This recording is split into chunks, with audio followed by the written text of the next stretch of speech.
So welcome everyone. Welcome to those folks in Saskatoon as well. It's my pleasure to moderate this event today.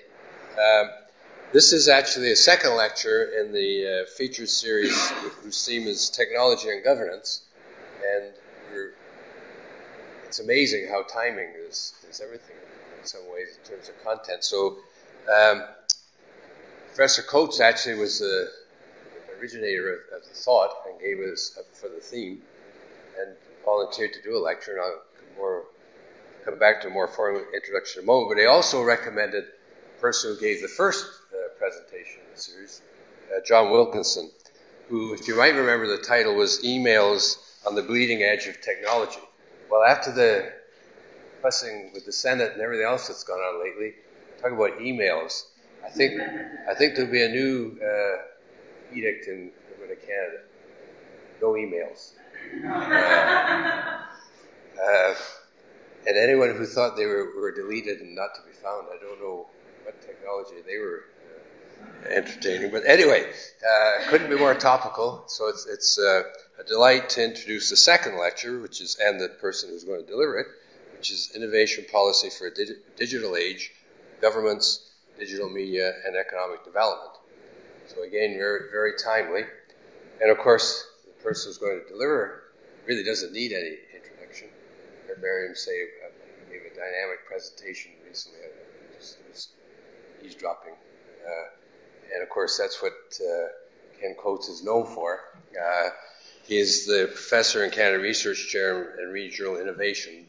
And if I were to review all his accomplishments, I'd take longer than the time that we've allotted for the presentation. So he's really made a contribution, not just provincially, but nationally and internationally. And so it's a delight to welcome Professor Coates to Regina. And for those in Saskatoon who are present for the lecture, we have him in person. You get him up there more often than we do, so it's a delight to welcome you, Ken.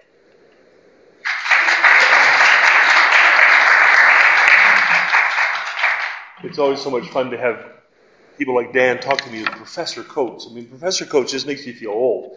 So I actually, my name is Ken. Hope you all feel comfortable calling me that. Yes, right. So welcome, colleagues in Saskatoon. Michael arranged to have me come down here today in a desperate attempt to clear up a faculty line. The road was very slippery.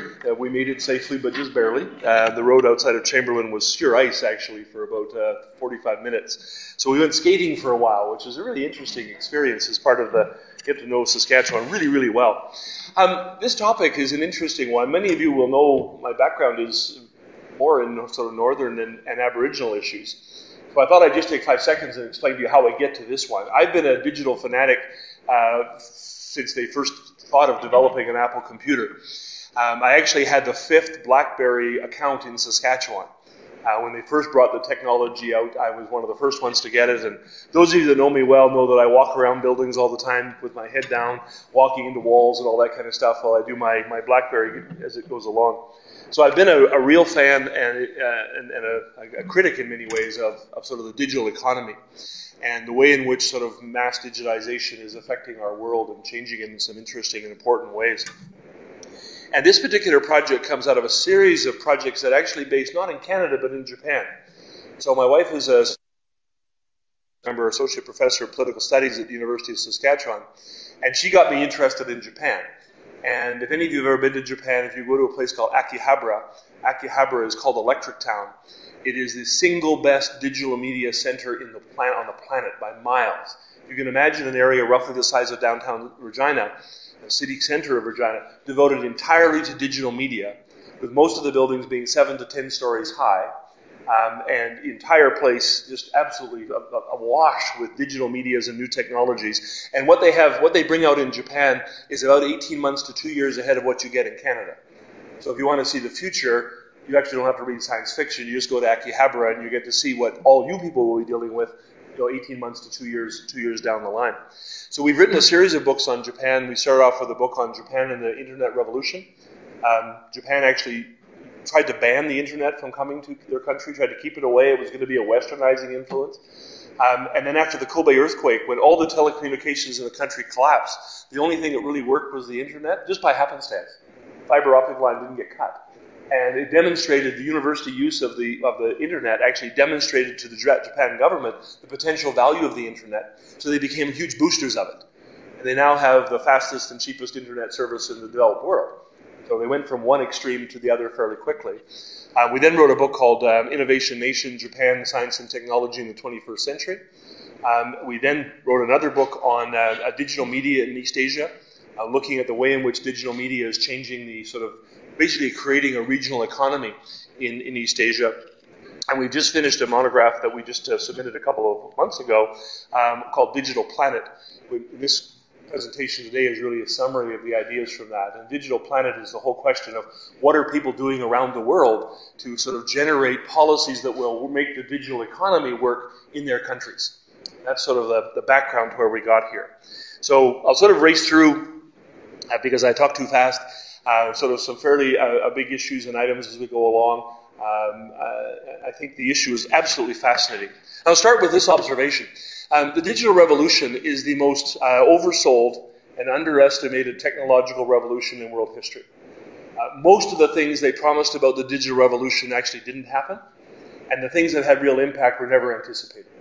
And so what's really interesting watching is that the people who forecast where the digital revolution was going to go have been consistently wrong. And things have happened up the other end that were sort of very, very different. And we'll talk about a few of those as we go along. But if you remember the 1990s, some of you are so young you don't remember the 1990s, and some of you, like Dan, don't remember them for other reasons. The dot-com boom was astonishing.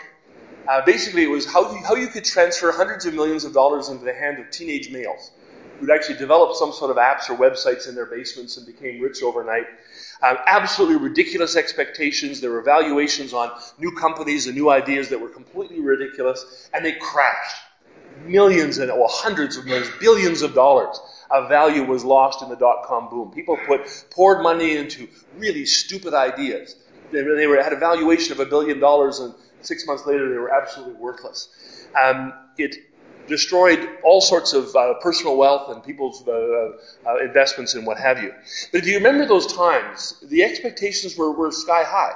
Digital stores were going to eliminate bricks and mortar stores. We're going to have any stores anymore. Remember the enthusiasm around grocery stores. Why would you go to a grocery store ever again? You can sit at your computer and tap in some things, and they'll be delivered to your house that afternoon. And why would you ever go to grocery stores? They're all going to disappear. Hasn't quite happened yet, not going to happen. There was a huge amount of discussion about digital communities, that we were going to sacrifice our own community because we were going to live online and only find ourselves with light-thinking people sort of around the world. Everybody was going to work from home. Why would you have office buildings anymore? Everybody could work from wherever they wanted to work. They could work from their car, they could work at the beach, they could work wherever they wanted. And the last one that was sort of really behind a lot of what was going on globally was the idea that there was the West's cultural dominance was going to come through for once and for all time. That the internet was this wonderful pipeline that would take every bit of garbage you could create in Hollywood, spread it all the way around the world, and everybody would be sitting like sucking on a fire hose. The languages would be destroyed, cultures would be destroyed. The West's cultural dominance would just rise up. So none of those things happened, interestingly. In fact, in many cases, the reverse, as we'll talk about. So here's what was underestimated. So oversold. It didn't happen the way it was supposed to. The spread of the internet was underestimated. We did not estimate the speed with which it was going to happen or the intensity in which it was going to grow around the world. Mobile media. You can actually go back only 10 years ago, and the expectations about mobile media were actually very muted. Companies like BlackBerry just completely rejected the idea that applications on smartphones would actually be commercially valuable. iPhone sort of figured this out. BlackBerry didn't figure it out. What North Americans have forgotten is that in East Asia, they had everything you saw on an iPhone was available in East Asia 5 years earlier. The iPhone wasn't new. The iPhone was a nice package, but it wasn't actually technologically very advanced. It was just sort of old technology brought to North America in a different sort of way. Day trading. My son-in-law used to work for a company in London. The company had 12 employees. It was responsible for 10% of all the stock transactions in the entire European Union. 12 employees. They made fractions and fractions and fractions of a penny off a single transaction, but they made so many of them that they could actually make big bucks with only 12 people. And the loss of control of the global economy that we saw in 2008-09 was tied directly into sort of the day trading ethos and mindset that came out of there. The destruction of the music industry. Not anticipated. People did not realize, in fact, that young people around the world were going to develop as the world's biggest group of kleptomaniacs. That we have in this room many serial thieves who have basically stolen music and books and movies and stuff like that and think nothing of it because it's available for free, so therefore they can have it. But the music industry, I remember seeing the number that it was something like 6,000 record stores closed in the state of Texas in 1 year alone as a consequence of the rise of digital music. Huge, huge transformation. The transformation of television, movies, both changing. Many of you have Netflix, and so you don't cancel your regular contracts. Video games. The Call of Duty, when his latest edition came out, sold $800 million worth of video games in 3 days, which is bigger than any blockbuster's ever done in human history. If you haven't bought the latest version of Grand Theft Auto 5, it almost broke that Call of Duty record. Came very, very close to breaking that record. The video game industry is now worth more money than the movie industry. And again, that wasn't something we forecast 20 years ago. E-banking. Most of you are participating in one of the most systematic dismantling of job opportunities for university graduates we've ever seen in the banking sector, because you go to ATMs or you bank online. Maybe you've seen already that you can actually get a check and you take a picture of it and you can email the check to your bank and you can actually have it deposited without going near a bank. More human beings eliminated. It's a wonderful, wonderful process. The technological work at a distance, we did not anticipate. We anticipated things like reservation systems. The fact that you could make your reservations for British Airways in India, you could actually do that 15 years ago, right? Air New Zealand had a choice one time where they could actually hire people in India, university graduates, for $5,000 a year, or New Zealand graduates at $45,000 a year to handle reservations. And so what they did was they actually trained people in India to speak with a New Zealand accent, because actually it was cheaper to do that by far than it was actually to do that themselves. However, we did not anticipate that within the last 5 years we would see a huge surge in accountants in India who are doing North American tax returns. That we would see radiation specialists and radiation doctors, radiologists in Thailand reading North American x-rays and North American medical results. Why? Because it's about 1/10 the cost. And it's actually more efficient and faster than you'll ever get it done in North America. Those are the kinds of things we hadn't anticipated. We had not counted on social media. Even the people who were fanatics about computers in the early days completely underestimated the scale and speed of social media. And on it goes. The scale of the internet, the speed at which things are transmitted, the data storage you have on your cell phone, which is bigger than you would have had on your computer even a couple of years ago, which is massively more than you would have had 10 years before that. The scale of digitization. Google Books is on track to get 15,000 books in a library. UBC's library at one point a couple of years ago had 3 million items. Google Books is 5 times the size of the University of British Columbia's library. That's a staggering growth in terms of access to material. If you haven't spent much time reading about 3D printing, this is digitization of manufacturing. In terms of the likely impact on Saskatchewan, 3D printing is on top of almost any of these things. Imagine if you can be in La Loche and Wayne, northern Saskatchewan, and print off any part you need for a car or boat or any engine or any sort of medical device and print it off in your office in about 45 minutes. We are no less than 5 years away from that. Right? Actually, 3D printers pay for themselves even now. Most households will actually pay for the cost of a 3D printer by basically printing things like shower heads and stuff like that they need. You can almost do it right now. Give it 5 years, it'll be absolutely astonishing. If that isn't enough, tablets. Remember when tablets were a new idea? That was like 5 years ago. And now almost everybody has one. If you haven't got an iPad or one of these other sort of things going on. Has anybody here got a Google Glass? I signed up and I didn't get in. If you haven't seen Google Glasses, basically you put a pair of glasses on and it records everything you're doing. So that you can walk around and wear this thing. It records every single transaction you have. The things you can do with it are really kind of creepy. So what you can do with Google Glass, for example, is you can record your own personal information.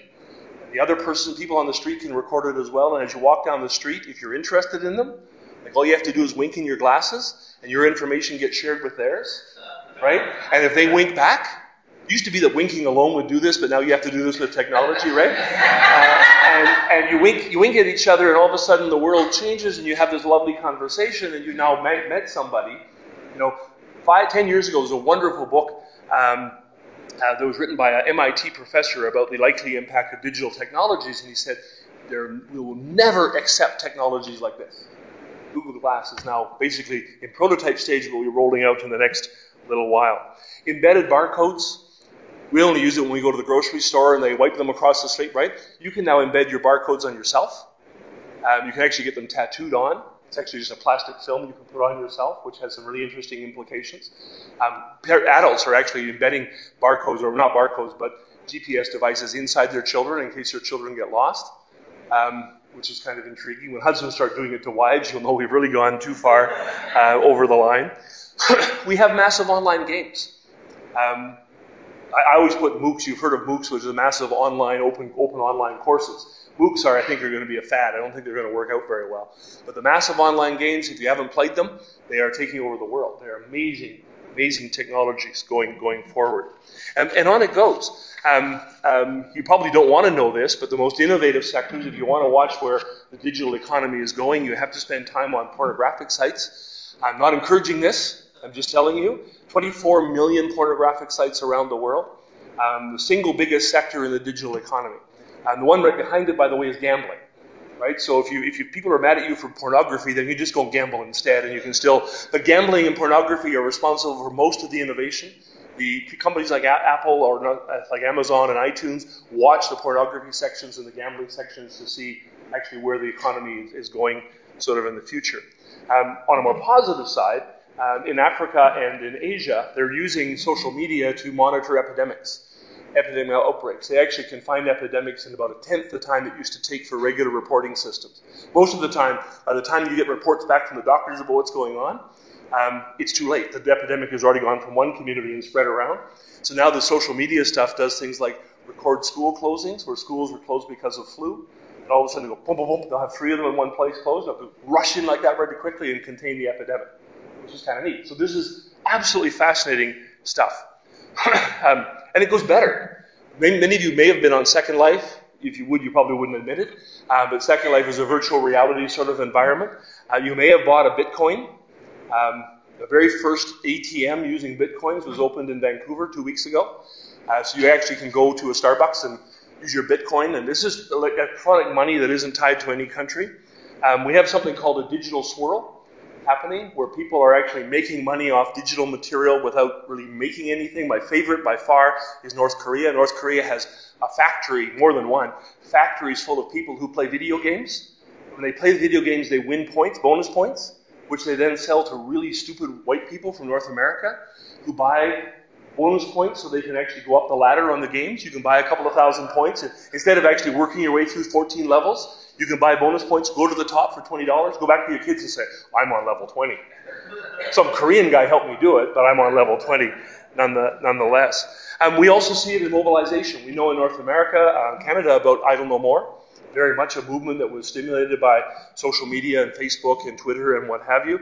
We know about from Arab Spring, which has been documented as one of this wonderful example of social media and activism. What we know far less about are the North American companies that are making huge amounts of money selling surveillance technologies to the Middle East so they can use the same social media stuff to track down the people who are opposed to governments. A very interesting meeting in Waterloo with a bunch of people working for one of these companies who were morally conflicted about the fact that their technology was going to help them round up people who were pro-democracy people in Egypt and actually sort of arrest them instead. So it goes even better. One of my favorites, two of my favorites, one is holograms.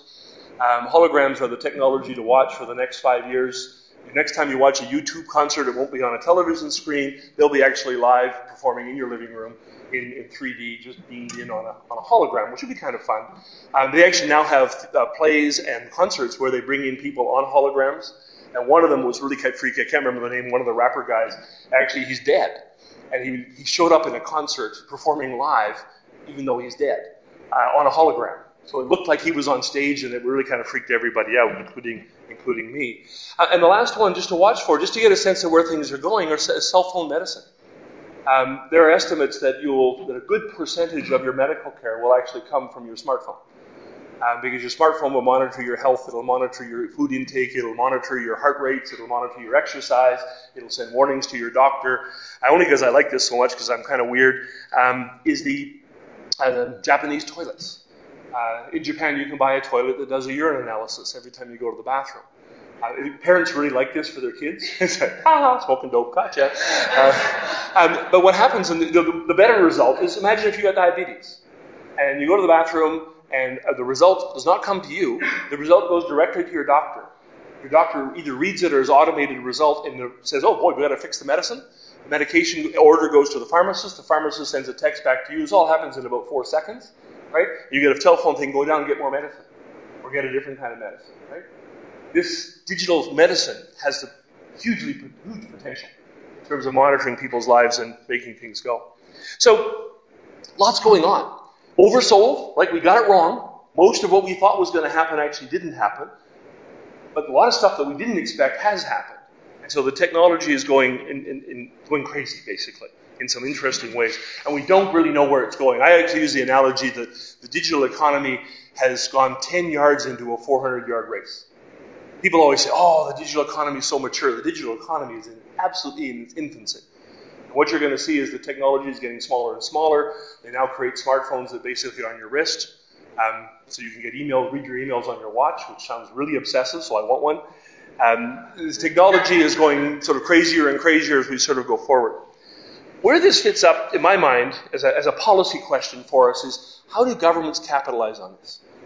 If the digital economy is growing massively, and it is, the amount of money being generated is growing exponentially. People are making a big living off of this. Jobs are being created and jobs are being destroyed. Digital media is a wonderful job killer. Many of the new technologies eliminate work on a regular sort of basis. How do governments react to all of this stuff going forward?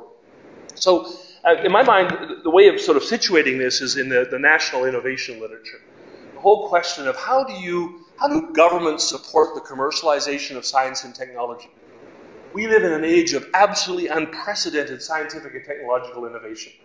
The amount of scientific knowledge is doubling about every 5 years. Just exploding like crazy. The big burst is about to happen. It hasn't already happened. If you look at the growth of universities in China, in India, and in the Middle East, you're going to see hundreds of universities brought on board with thousands of faculty members. They're all doing biochemistry and sociology and doing all the same research North Americans are doing. And you're going to see this huge explosion of scientific knowledge going forward. So the question is, how do you commercialize that? How do you take this stuff from the laboratory and actually turn it into commercial value? And how does a country then create an economy around that? How do you grow businesses and how do you grow employment in this kind of an environment? Because the other thing about digital media, of course, is it's very mobile. Work can transfer all over the place. There's some wonderful scholars, Christopher Nelson, B.A. Lundvall, Nelson, and others, who've done some phenomenal work on this. If you're interested in organizations, there's a group called Globalix. Globalix is a global organization devoted to the study of national innovation. There are sub-branches. Asialix is the one my wife and I go to a lot. And this is actually Asian scholars interested in national innovation and its development sort of going forward. Many of you will know that there's all sorts of very interesting scholarship being done at the level of regions. How do you develop an effective region, a regional innovation policy? It's also at the at the business level, the firm level. How do companies become innovative? Basically, a lot of this research has been done on ecosystems. Our colleague Peter Phillips at the Saskatchewan campus, wonderful scholar working on sort of network analysis and how within the genomics area and biotechnology generally, how scientists sort of are developing a web of knowledge and sharing that results in sort of really practical discoveries that actually make a difference, right? So we've got this lovely scholarly work that's going forward. And I like to sort of step back a little bit from that. Not the local stuff, I'm not so interested in there. I worked at the University of Waterloo for 6 years, very heavily involved in the University of Waterloo's ecosystem, the best digital media ecosystem in Canada, one of the top 5 in the world. And watching the companies, Research in Motion, OpenText, Chrissy Digital, all these different firms, was really quite fascinating. So the world got excited about this in the 1990s. The idea of the concept was developed a bit earlier, but the concept of national innovation. How do you take scientific discoveries, technological capabilities, and convert that into business? Create that into economic growth and economic opportunity. Remember that this is also happening at a time when manufacturing is declining, when job losses in the extraction industries are growing like crazy. The number of jobs lost in the forest industry are numbers in the hundreds of thousands. The mining sector is far more efficient than it used to be. People losing their jobs like crazy. In Saskatchewan, the number of people running the agricultural industry has gone way down because you have better tractors that are all automated and what have you. So governments are saying, well, what do we replace this with? And so the mantra, and it is a global mantra, has been national innovation. We will create a 21st century economy based on science, technology, and commercialization of innovation. So you can see the areas, information technology, lots of enthusiasm about IT going forward, lots of excitement about biotech. We're going to develop all sorts of new wonderful things that will keep us alive forever or feed us for free or whatever else they want to do. Huge investments in medical technologies. And if any of you spend any time around the medical field, you know a lot of that's working out really well. They are developing new machines and new technologies and new scientific backgrounds. Environmental technologies, the whole idea of sort of green innovation. Can we get rid of the automobile? Can we get rid of oil and gas? Can we find new solar panel systems, new battery systems going forward? National innovation focused on what's called the triple helix approach, basically bringing the business community together with the academy and government. You can't do it by yourself. Only governments can afford to invest in basic science. The argument goes basically that the corporations, because they're interested in profit maximization, can't sit back and do the speculative work on physics or biochemistry or medical technologies, that the governments have to fund that. The business community sort of prowls around outside the university, sort of universities are doing the work, and the business community engages with the university in some ill-defined sort of way, and they then come up with these ideas. Somebody goes into a biology lab and comes back and says, I can commercialize that, mustard seeds. Somebody else goes into a geological sciences lab and says, I can figure out a way to actually extract oil and gas from dead wells. There's a company called Admiralty here in Saskatchewan that basically can go back into a well and get at least 30% additional product out of a well that's already been capped. Basically said, this one's closed down, they can bring 30% of that initial oil and gas, or I guess it's oil, back out of the ground, right? So the idea of this triple helix is you need all three partners sort of firing together.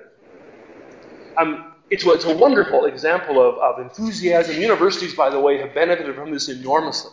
There have been literally trillions of dollars invested around the world on the premise of the innovation economy. Put money basically into the research universities. They will develop the new ideas. Businesses will commercialize them. The businesses will create companies. They will then create jobs. That will create national wealth. So I always like to refer to a very simple formula that I call the innovation equation, or national innovation equation. It's very simple. Advanced education, send way more people to university. Second one, basic research. Fund the researchers to do basic research in their laboratories. The third part, commercialize. This is tech transfer offices, patent offices, commercialization help and sort of process, incubators, on-campus sort of collaborations between business and the academy. If you do advanced education, basic research, and commercialization, then it equals something. What does it equal? Well, new companies, because each one of these new ideas is going to be a new company, and it's going to be jobs, and it's going to be national prosperity. I've oversimplified what's actually going on, but the three parts in education, research, commercialization results in companies, jobs, and national prosperity. The developing world has gone hog wild about this. Huge investments in country after country after country. The developing world is doing exactly the same thing. Remember reading Botswana's national innovation policy?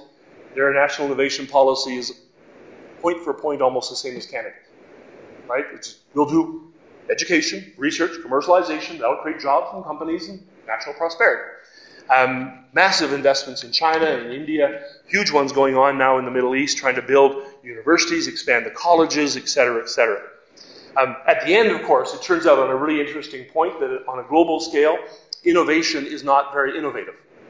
In fact, what people are doing is copying everybody else's strategy. They're not differentiating themselves. They're saying it worked in America or it worked in Germany, so we're going to replicate that model and do it over here.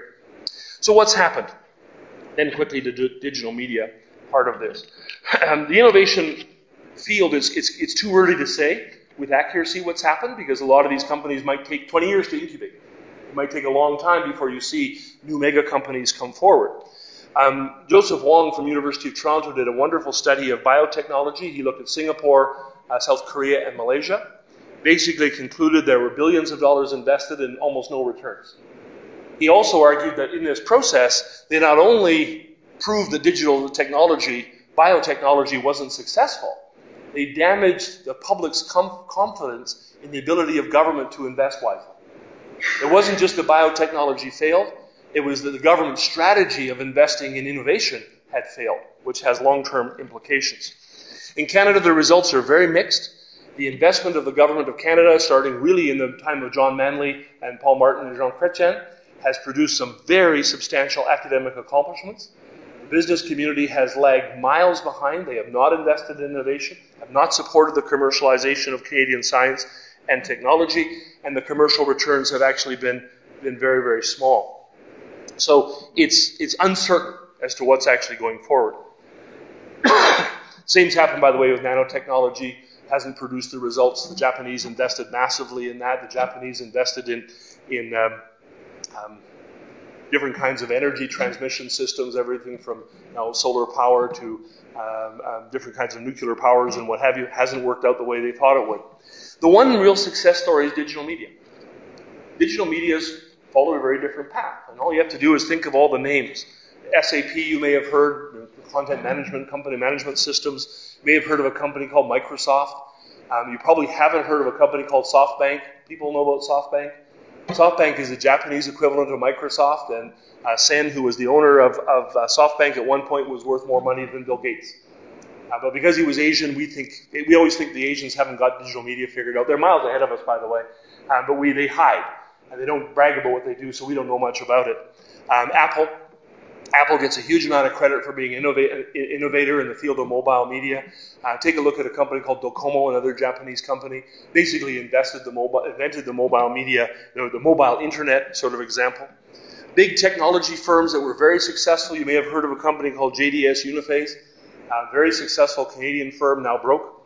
You may have heard of a company called Nortel, a very successful company that also has gone broke. Canada, by the way, was almost the only country in the world that thought Nortel was a Canadian company. You went to other countries, Nortel have a high presence, but they marketed themselves as an American firm everywhere else except here. So Canada, Nortel's a Canadian firm. Well, no, actually, Raleigh, North Carolina was where most people actually thought. But Sun Computer Systems, Cisco, dozens of these high technology firms, the mobile firms, the Nokia, in serious financial trouble the last few years, Palm, which basically went broke, Apple, which done extremely, extremely well, a company from Waterloo called Research in Motion, now can officially called BlackBerry, that's on its, it's not on its deathbed, but it's getting chemotherapy as we speak, I think is a... But huge successes on the gaming front, on the content side. You've heard of Xbox and Nintendo and Zynga and companies like that, Yahoo and Google. There was a Canadian entrepreneur who invested in Yahoo at a very early stage, and he decided as time went on that Yahoo in the search was not the right way to go. So he created a company called OpenText that essentially is an enterprise software firm. Canada's largest is $1 billion a year firm based in Waterloo, and now actually really very, very successful. But 15 years ago, nobody had heard of Facebook. 10 years ago, YouTube, Instagram, these are companies that started at nothing, expanded very, very rapidly. It's moving in other sorts of areas, the service platform model. I'm sure many of you have bought at Amazon.com or the Canadian version of Amazon.ca. Maybe you've gone to Kiva.org, which is one of the most successful charitable fundraising organizations around. It's micro loans to people around the world. Or maybe you've supported a startup venture through Kickstarter, which is a very, very interesting organization to sort of get new ideas sort of going. There's actually a Canadian product that has the greatest success ever. It actually was a wearable computer, wearable watch computer called Pebble. The highest Kickstarter fundraising ever was from these young guys from Waterloo who were like, Remember that television advertisement where these guys were setting up an internet site and they turn it on, it goes live, and they say, oh, 1 sale, 2 sales, 3 sales, and then it goes, bah, all of a sudden you got 1,000 sales, and they go crazy?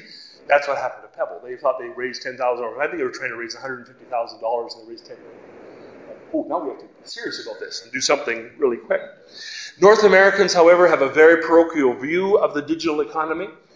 One of the things that's really fascinating about the digital economy is that English has not taken over. And in fact, what you have is a whole series of national ecosystems, digital ecosystems. So Baidu is one of the largest, a search engine company based in China. It's one of the largest and most successful websites around. QQ.com, Alibaba, those are e-commerce sites based in China doing amazing work. Gree is a social networking site, sort of like Facebook, but with brains in Japan.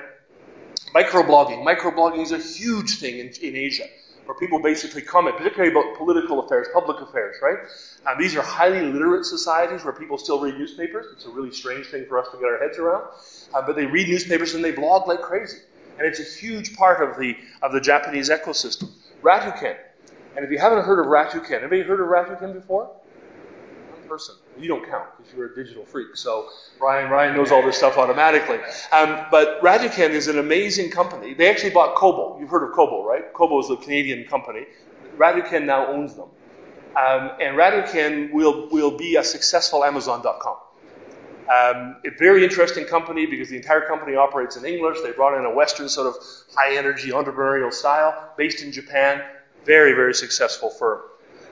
Check out Globo, which is a Brazilian entertainment system. Unless you speak Brazilian Portuguese, nothing will make sense. And actually, even if you do, because it's Brazilian, nothing will make sense. M-Pesa. M-Pesa is an African banking site. 5 to 10 years ago, African people in sub-Saharan Africa had no mobile internet connections at all. The vast majority had no bank accounts. It was very hard to get credit in the society. M-Pesa basically has made it possible to have banking across the entire system. It's exploding. The fastest growing mobile market in the world is in Africa. Take a look at M-Pesa if you want to sort of see why. And on it goes. On a policy level, people are infatuated with the one model that seems to work, and that's Silicon Valley. How do you make digital media into a real success story? So what you have in Silicon Valley is the triple helix brilliantly displayed. People who understand Silicon Valley better than I do point out that Silicon Valley was launched with military expenditures. U.S. military in the 1960s and 70s basically funded companies like Hewlett-Packard. Nothing bad about it. It's just a very simple way of doing it. They got these companies sort of launched and going. You have one of the best universities in the world in Stanford. A very entrepreneurial university, very interesting, innovative mindset. And you have the best risk capital accumulation probably anywhere on the planet. People there are gamblers. We always think of an entrepreneur, the line between an entrepreneur and a gambler is actually very, very thin. And in Silicon Valley, they gamble all the time. 40% of the people and the chief executive officers in Silicon Valley are foreign-born. This is not an entirely American-developed sort of system. But it's fascinating watching Silicon Valley produce hundreds of new startups every year, university undergraduates who quit their jobs and set up a company and make $1 million or $1 billion if they're lucky. Research laboratories on the academic side that feed into the university or into the entrepreneurial system. So we have lots of attempts to replicate this. Kyoto, Japan, one of the most culturally rich centers in Asia. Singapore is determined to become another version of Silicon Valley. Seoul, Korea, huge investments, massive investments in digital media. Lyon, France. Lyon is very interested on the cultural side. They're not interested in technology, but on the content. What can we produce that we can sell around the world? In Canada, Waterloo, Ontario, one of the best. Vancouver, one of the more interesting. Vancouver's goes up and down, largely tied to American visas. So if it's hard for foreigners to get into the United States, and Microsoft came up and set up a big operation in Vancouver, brought in hundreds and hundreds of people to work in Vancouver, and then as the visa things loosened up, individuals went back across the border. And then Americans get angry again and they close up the visa things, and so you expand the Canadian side. They had a very good, Canada's the third largest producer of animation video games, digital media games in the world. Vancouver's one of the key sectors of that as well. So people have this idea of creating these digital sort of places. The problem with digital media and with national innovation is that this is not a normal industrial sector. Governments understand industry and manufacturing. They understand resource extraction. You want to open a mine, who's going to build the road? Who's going to build the pipeline? Who's going to build the railway?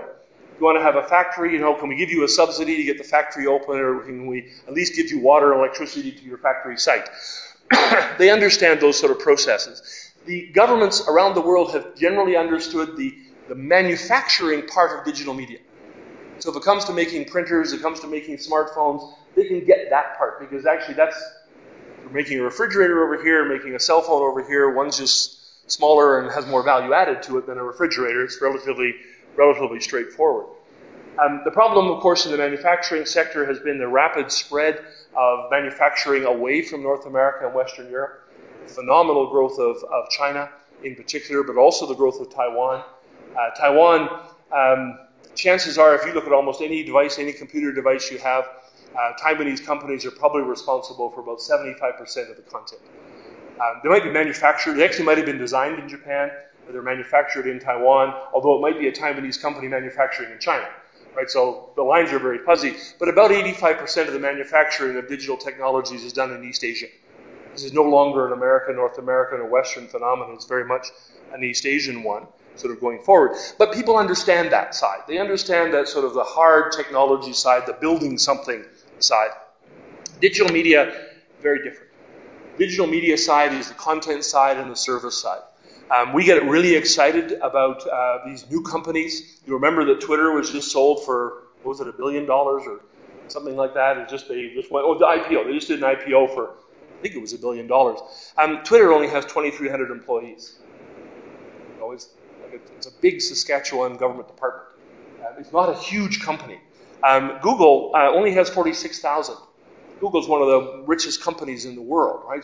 Massive amounts of cash. They can't swallow the cash fast enough. And in case you're wondering, Google makes most of its money off of advertising, but they know that the advertising success story is time limited, so they're massively investing in infrastructure.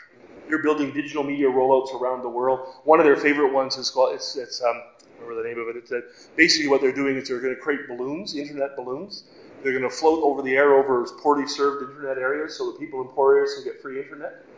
Right? So they can then use Google, so they can make more money off of Google. It's kind of an interesting model. Google, 46,000 employees. Toyota Corporation has about 350,000. These are relatively, the most successful digital media firms are quite small. Instagram, you may have remembered, was bought by Facebook for $1 billion. It's a pretty good deal. Facebook had Instagram had 13 employees.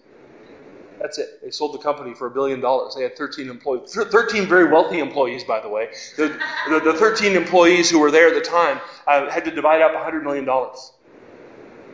Right? Not a bad deal for being one of the 13 employees at Instagram. The owners got to grab up a whole bunch more. But here's the other. So small size is an important part of this. So is the cyclical nature. The digital media companies come up and fall down really fast. They rise and they fall very, very quickly. A lot of them disappear faster than you want to believe.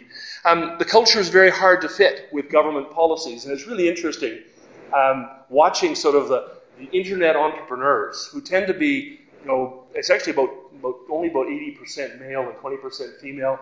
These are guys who put their baseball caps on backwards. They have, things in their nose, and they have colored hair. You must be just teasing. But they don't fit, right? You're going to go down to Royal Bank, and then you're going to go talk to Jim Flaherty, the Minister of Finance, and you look like that, and you talk like that, and you're kind of young, and you're 18 years old, and you think you're worth $2 million already, and it's really hard to fit the cultures together.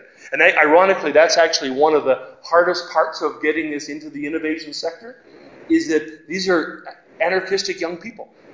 All they want to do is make things. They want to make apps, they want to make programs, they want to make small technology, and then they want to get out and get their money out and go start over again.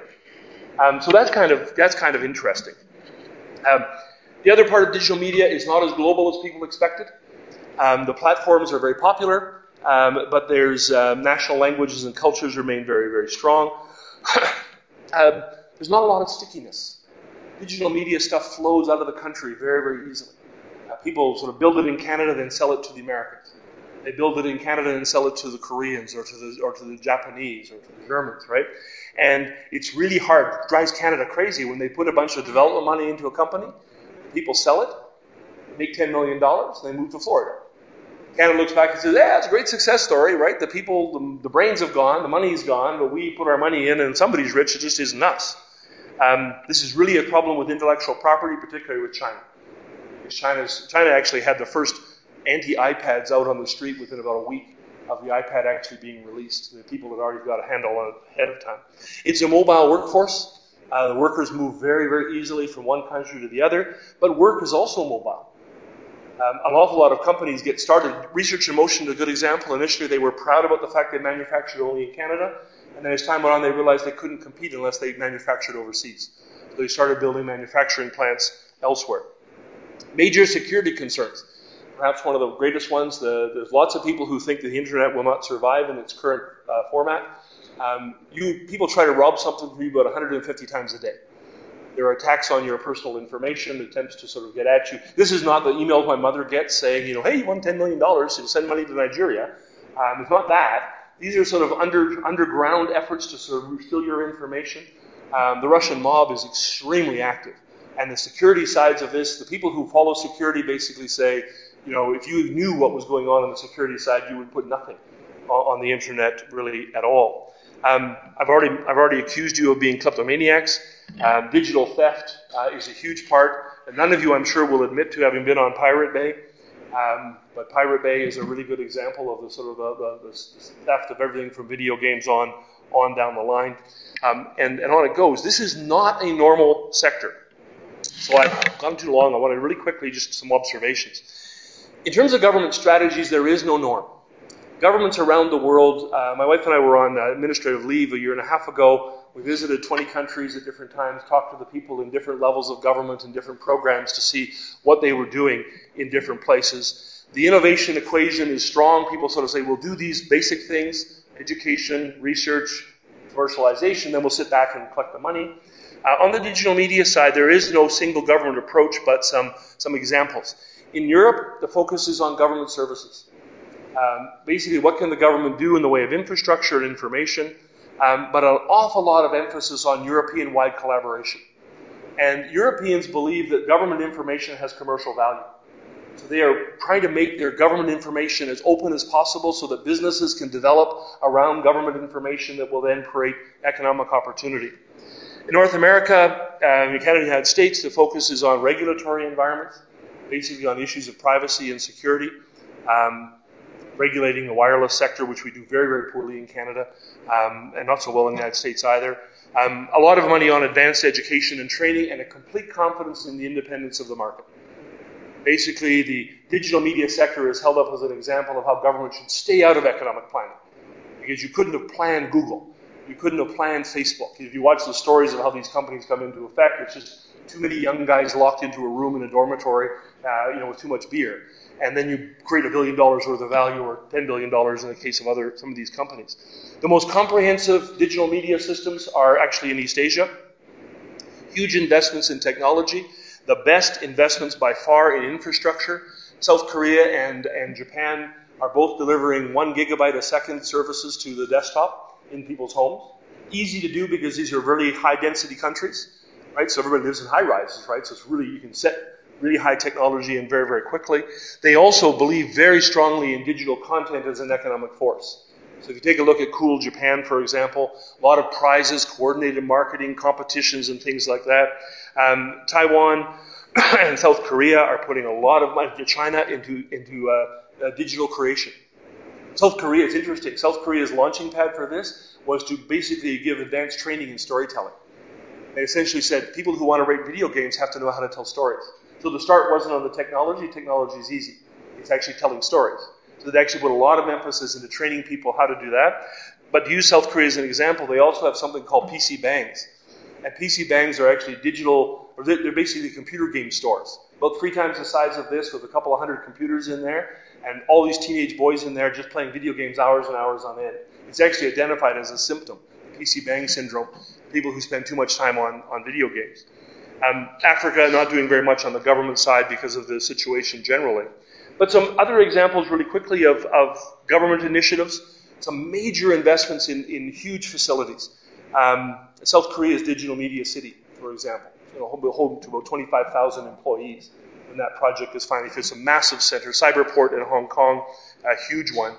European Union, a lot of emphasis on e-learning, basically training people in government and the private sector to be more knowledgeable about where the internet economy is going, and they're creating a digital agenda for Europe that is about public education. The goal in Europe is to get people informed about the digital economy and sort of hope that other things sort of follow from there. Sweden and Finland, their major investments are eliminating the digital divide.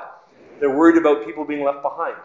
And so they actually internet access, developing websites so that people who can't see very well, people who don't read very well, can still get access to digital material, basically equality of access.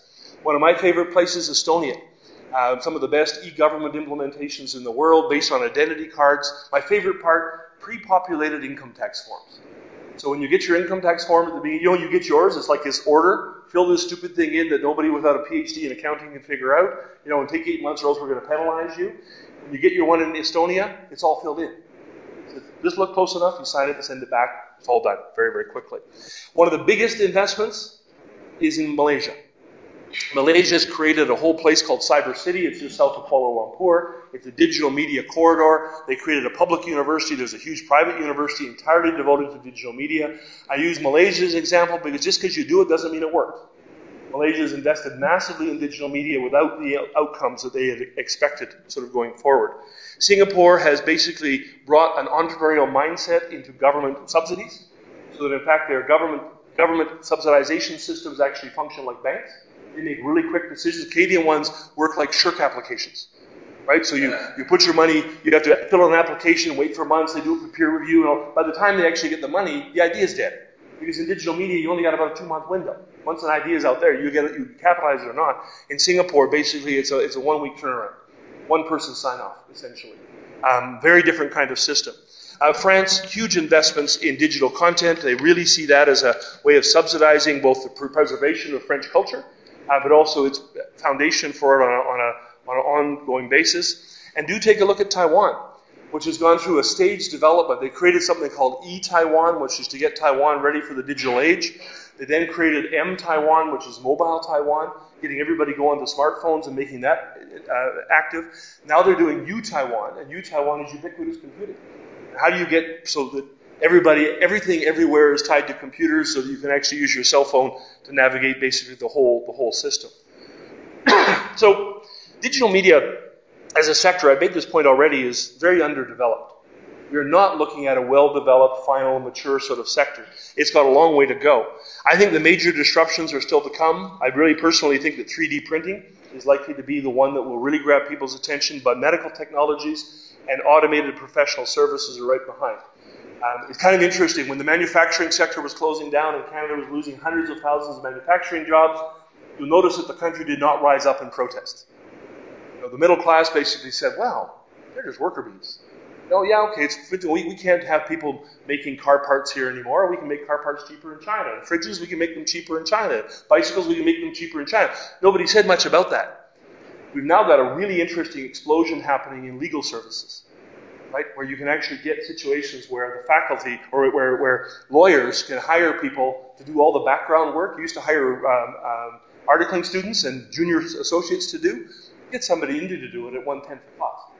So we're now starting to see the professional services go out of the country as well. It'll be interesting to see what the reaction happens as well. So some really quick conclusions. National governments consistently underestimate the economic potential of digital media, partly because they initially overestimated the impact of digital media and they become very, very cautious, and also because their policy mindset is based around the industrial economy. They understand manufacturing, they don't understand app production. It's a very different phenomenon, hard to sort of reconcile. Secondly, there is no global pattern to digital media development, that national cultures, language separations, and what have you, national values, have created some very different patterns of digital media creation and digital media policy all around the world. And the third point is that because digital media is changing so fast, we actually need more government attention rather than less. In about 2009, the Government of Canada at the Stratford Canada 3.0 conference came down to announce a consultation process on digital media. They brought everybody together. There was almost 2,000 people there and said, we want to create a digital content strategy for Canada. We want to be at the cutting edge. So from 2009 over that summer, I'm not sure, I think I have the right year, 2009, they had about 2 months of consultations. Said, we got to move at the speed of the internet. We got to go really, really quickly. So they had a bunch of consultations and said, we're going to produce a digital media strategy for Canada, digital content strategy for this country. We're still waiting. We're still waiting. No party made it a political issue in the last federal election. The national government hasn't found a strategy that actually they think will make any sense. They're actually getting a lot of advice through SSHRC. SSHRC has organized and coordinated some really thoughtful commentary to the government on what digital media strategy might look like, but they haven't figured it out yet. And so, ironically, because we haven't got a solution, governments are paying less attention. Because of its disruptive nature and because of its fast transitions, we should be paying sort of way, way more attention as we go forward. So this is not a story of unresolved success, unrelenting success.